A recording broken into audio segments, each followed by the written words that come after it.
Olá pessoal, muita gente tem me perguntado qual é o custo de vida na América, a realidade da vida aqui na América, a saúde, as escolas, o salário, apartamento, coisas assim.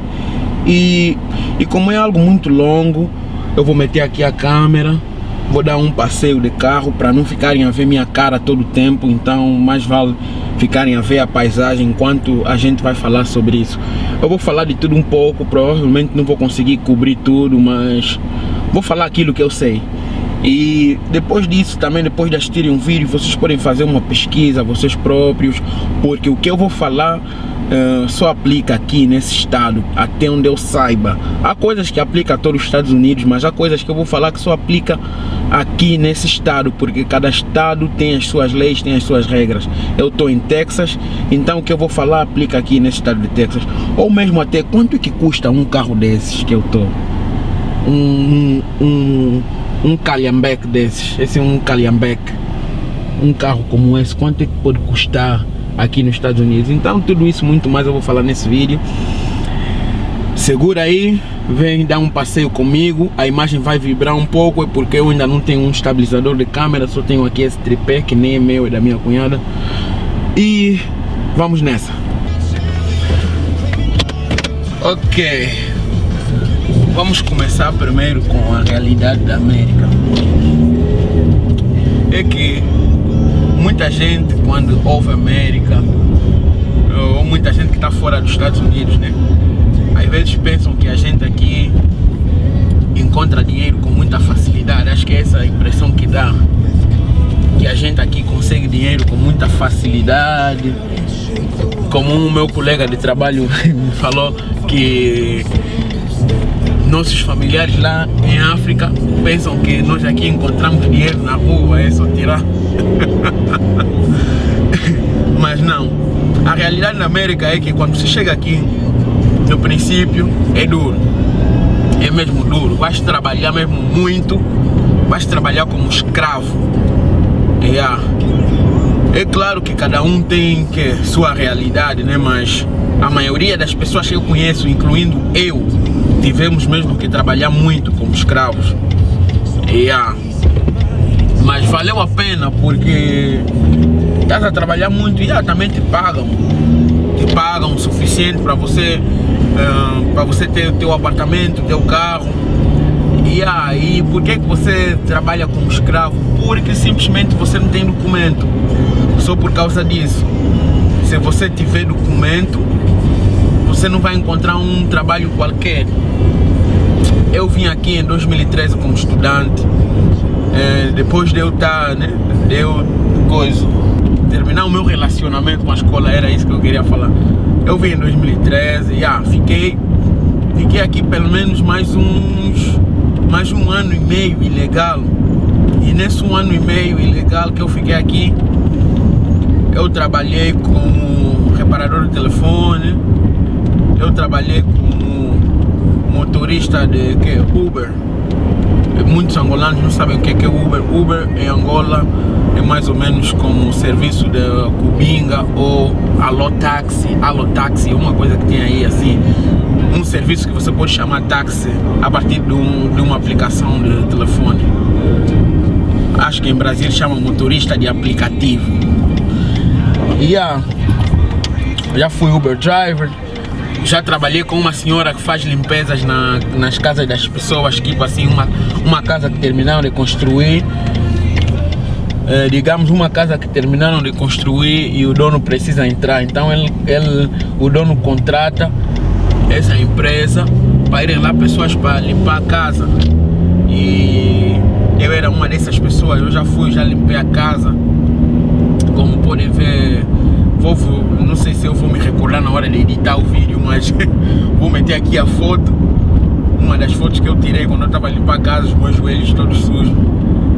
Então, fiquei aqui até 2018, voltei para Angola, mas a minha esposa voltou comigo também para Angola, mas depois ela voltou aqui, não ficou muito tempo em Angola. E o tempo que ela ficou aqui, ela se nacionalizou, conseguiu a nacionalidade, depois me puxou e eu vim já, depois de eu chegar, 2 semanas depois eu tive logo o meu documento e graças a Deus hoje eu tenho um emprego mais decente, né? Não é mais de escravo, é sou técnico de IT na parte de hardware. Agora, a realidade na América é que quando você chegar aqui, não pensa que virás encontrar um mar de rosas, virás encontrar uma América bonita e tal. Peço desculpas por esse vidro estar partido aí, deve estar incomodando um bocadinho na imagem, mas quando você chegar aqui não será um mar de rosas. Vai ser bonito, a paisagem, as casas e o resto, mas trabalhar sem documento é mesmo complicado. É mesmo muito complicado. Você tem que trabalhar como escravo. Quando eu digo como escravo é só trabalhando duro, não é tipo já também vão te escravizar, vão ficar aí como um chicote ou que lá. É só trabalhos tipo que você não quer fazer, mas você tem que fazer porque é o único trabalho que você, é o único emprego que você encontrou, que te aceitaram assim sem documento. É complicado. Tem vezes, o meu primo, o trabalho dele era meter queijo no meio do pão. Era uma empresa que faz comida para voos, né? Essas comidas assim, esses alimentos assim de voo, não sei como é que eu posso falar de uma forma profissional, mas esses alimentos assim de voo, eles tinham uma linha assim numa fábrica onde o pão vai passando. Um trabalho dele é meter queijo, outro trabalho dele é meter fiambre, outro é meter manteiga no pão, tipo, cada um tem o seu trabalho. E ficavam aí, eles começavam a trabalhar das 22 até as 6 da manhã, de pé. E era numa câmara frigorífica. Aquele lugar todo tem que ser frigorífico porque o alimento que está lá tem que ser conservado. Então é um lugar fresco, eles estão aí com um casaco a meter. Trabalham 2 horas, tiram uma pausa de 15 minutos, depois trabalham mais 2 horas, tiram uma pausa de 30 minutos, depois trabalham mais 2 horas, tiram de novo outra pausa de 15 minutos, depois mais 2 horas e vão para casa. É só para ter uma ideia, porque muita gente pensa que é só que a vida vai já melhorar de um momento para outro. Não é assim. Vai trabalhar muito mesmo para poder conseguir, quando vai estar naquela fase de estar ilegal e conseguir documento, vai ser bem difícil.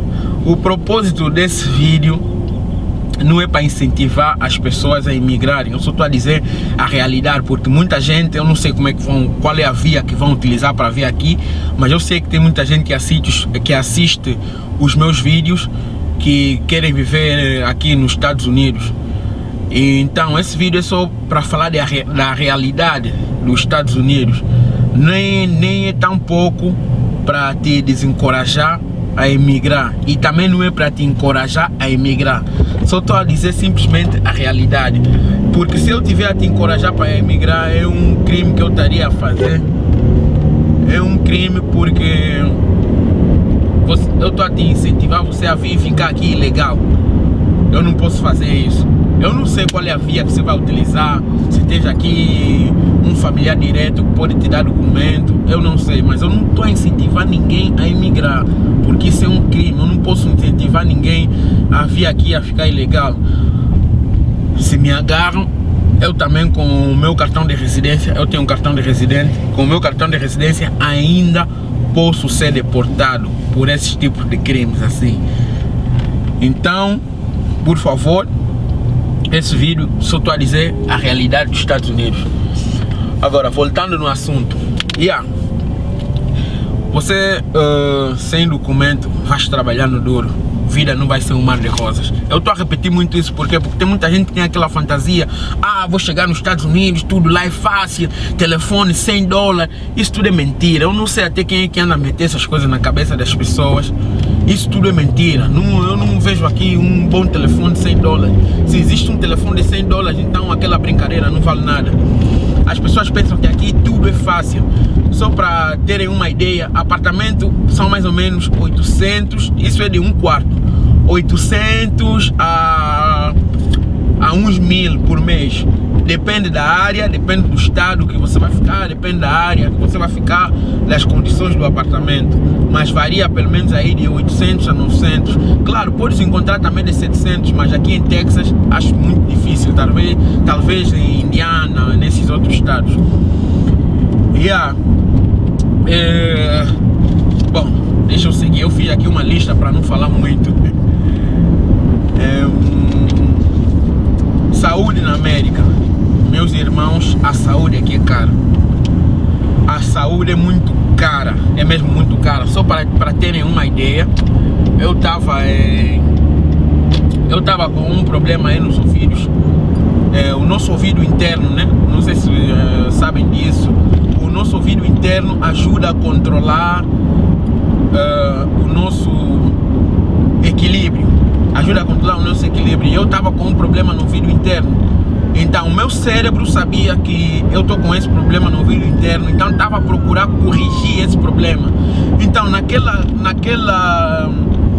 aquela coisa do cérebro tentar corrigir o meu problema do meu ouvido interno, tava me dando náuseas, vômitos, e eu não sabia o que eu tinha. Eu tive que ir no hospital e eu não tinha seguro de saúde.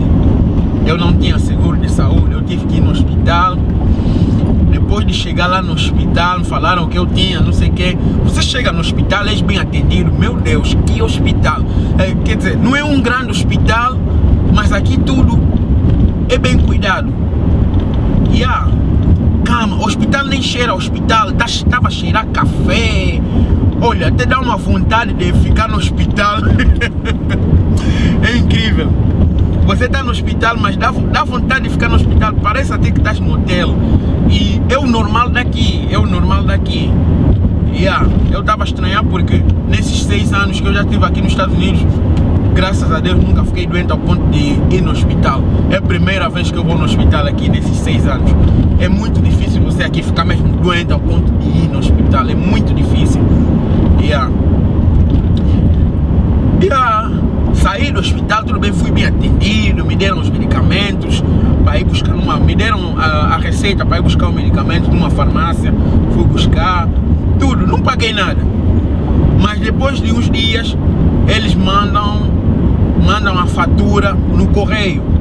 Para quem vê sempre os meus vídeos no Instagram, eu mostro sempre as caixas de correio, onde chegam essas coisas. Mandam a fatura no correio lá em casa.